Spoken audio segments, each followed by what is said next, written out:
Sorry बच्चों, बीच में कोई इंटरप्शन आ गया था। अब मैं वापस से इस लेक्चर को कंटिन्यूस करती हूँ। तो 13वीं जो विशेषता थी वो थी राष्ट्रपति पद की पुनर्स्थापना।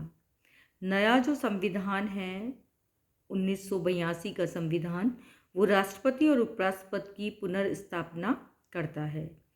1978 के संविधान में इन पदों को समाप्त कर दिया गया था। इनका निर्वाचन अब जनवादी राष्ट्रीय कांग्रेस द्वारा किया जाएगा। राष्ट्राध्यक्ष द्वारा किए जाने वाले समस्त औपचारिक कार्य जैसे कि आदेश जारी करना, प्रधानमंत्री की नियुक्ति, ऑडिटर जनरल की नियुक्ति, विदेशी राजदूतों से प्रमाण पत्र लेना राष्ट्रपति को करने होते हैं। इनका कार्यकाल जनवादी कांग्रेस के कार्यकाल की तरह ही 5 वर्ष होता है।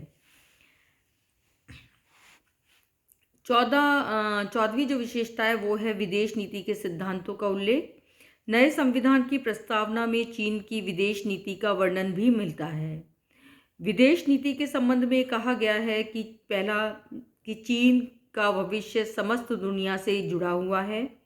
चीन पंचशील के सिद्धांतों का पालन करेगा और दूसरे देशों की प्रादेशिक अखंडता का सम्मान करता रहेगा तथा शांतिपूर्ण सह-अस्तित्व में विश्वास रखेगा।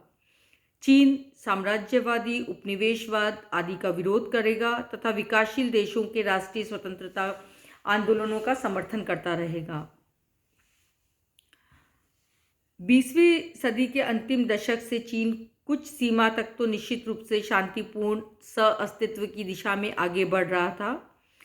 चीन के राष्ट्रीय हितों की रक्षा भी शांतिपूर्ण सह-अस्तित्व की नीति को अपनाने से ही संभव हुई। 15वीं जो विशेषता है वो है न्यायपालिका की अधीन स्थिति। जनवादी चीन में न्यायपालिका की स्थिति जो है वो अमेरिका या भारत की जैसी नहीं है, अपितु वहाँ न्यायपालिका की स्वतंत्रता, सर्वोच्चता और निष्पक्षता जैसे किसी भी सिद्धांत को स्वीकार नहीं किया गया है।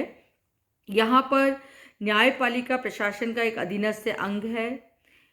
न्यायपालिका को संविधान की व्याख्या करने का, संविधान विरोधी कानूनों को रद्द करने का या सरकारी हस्तक्षेप के विरुद्ध नागरिकों के मूल अधिकारों की रक्षा करने का अधिकार भी प्राप्त नहीं है।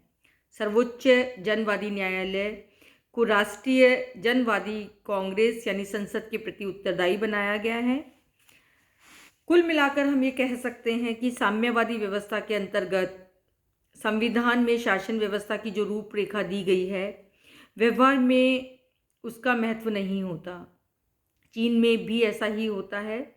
संविधान के द्वारा इस प्रकार की समस्त संस्थागत व्यवस्था की गई है, किंतु व्यवहार के अंतर्गत आज चीन की समस्त राज्य व्यवस्था की एक ही सर्वोच्च सत्ता है एक व्यक्ति के अंतर्गत, और वही व्यक्ति राष्ट्रपति है, वही व्यक्ति साम्यवादी दल का महासचिव है, वही व्यक्ति केंद्रीय सतर्कता आयोग का अध्यक्ष भी है। कुल मिलाकर ये कह सकते हैं कि चीन की जो व्यवस्था है वो एक दल और एक व्यक्ति के इर्द गिर्द घूमती नज़र आती है। धन्यवाद बच्चों।